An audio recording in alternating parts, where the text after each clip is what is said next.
রাজধানীর ফার্মগেটে মেট্রো রেলের bearing pad মাথায় পড়ে এক পথচারীর মৃত্যু হয়েছে। আহত হয়েছেন দুজন। দুপুর 12:30টার দিকে এই দুর্ঘটনা ঘটে। এর পরপরই বন্ধ হয়ে যায় মেট্রো রেল চলাচল। বিকেল 3টা থেকে সচল হওয়া উত্তর থেকে আগারগাঁও পর্যন্ত। দুর্ঘটনাস্থল পরিদর্শনে গিয়ে নিহতের পরিবারকে ক্ষতিপূরণ দেওয়ার কথা জানান সড়ক পরিবহন উপদেষ্টা ফাউজুল কবির খান।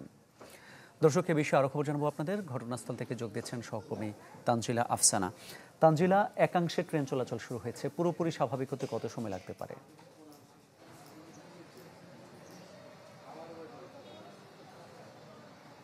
মামুন, আপনি জানেন কিন্তু এখানে একজন পথচারীর মৃত্যু হয়েছে বিয়ারিং প্যাড পড়ে যাওয়ায়, এবং এখানে যে আপডেট যদি বলতে চাই তাহলে কিন্তু মতিঝিল থেকে ফার্মগেট পর্যন্ত এখানে ট্রেন চলাচল কিন্তু বন্ধ রয়েছে, এবং এই বন্ধ এখন পর্যন্ত লাস্ট তথ্য অনুযায়ী যদি বলতে চাই এখন পর্যন্ত এটা চলাচল স্বাভাবিক হওয়ার কোনো তথ্য নেই। এবং তারা এখানে যারা কর্মরত রয়েছেন তারা কিন্তু চেষ্টা করছেন যে এই বিয়ারিং প্যাডের যে সমস্যাটা হয়েছে সেটা মেরামত করার, এবং তারা বলছেন যে আজকে সারাদিনেও এই মতিঝিল থেকে ফার্মগেট পর্যন্ত যে ট্রেন চলাচল বন্ধ রাখার কথা রয়েছে সেটি কিন্তু আজকে সারাদিনেও সেটি সেরে উঠতে পারবেন না বলে তারা জানিয়েছেন।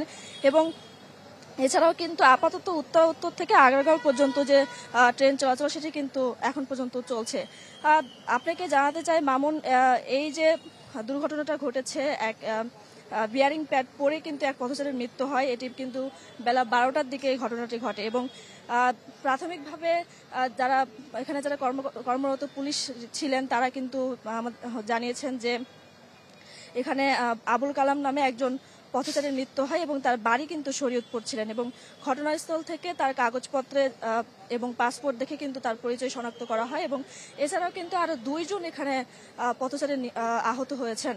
এবং আপনাকে যদি আরো একটু জানিয়ে রাখি, তার কিন্তু যে লাশ রয়েছে সেটি কিন্তু সোহরাওয়ার্দী হাসপাতালের মর্গে পাঠানো হয়েছে। এবং হঠাৎ যে দুর্ঘটনাটি ঘটেছে এই দুর্ঘটনা ঘটার কারণে কিন্তু এখানে আতঙ্ক ছড়িয়ে পড়ে, এবং মতিঝিল থেকে ফার্মগেট পর্যন্ত যারা চলাচল করত মেট্রো রেলে তারা কিন্তু বিভিন্ন ভোগান্তির মধ্যে পড়ে গেছে। এবং ভোগান্তিতে থাকার কারণে কিন্তু যারা এখানে এই মেট্রো স্টেশনে যারা চলাচল করতো তাদের মধ্যে কিন্তু একটা অন্যরকম আতঙ্ক ছড়িয়ে পড়ে। এবং যদি সর্বোপরি আপনাকে যদি বলে রাখি যে এই যে মতিঝিল থেকে ফার্মগেট পর্যন্ত বন্ধ থাকার কারণে এটা এখন পর্যন্ত সারার কোনো চেষ্টা চলছে, কিন্তু কতক্ষণ পর এটি সেরে উঠবে তাও কিন্তু তাদের কাছে কোনো নিশ্চিত তথ্য নেই। এবং এর আগে কিন্তু এখানে সড়ক উপদেষ্টা যিনি রয়েছেন তিনি কিন্তু এখানে এসেছিলেন এবং 5 সদস্য বিশিষ্ট কিন্তু একটি তদন্ত কমিটি গঠন করে, এবং তারপর থেকে কিন্তু এটির হচ্ছে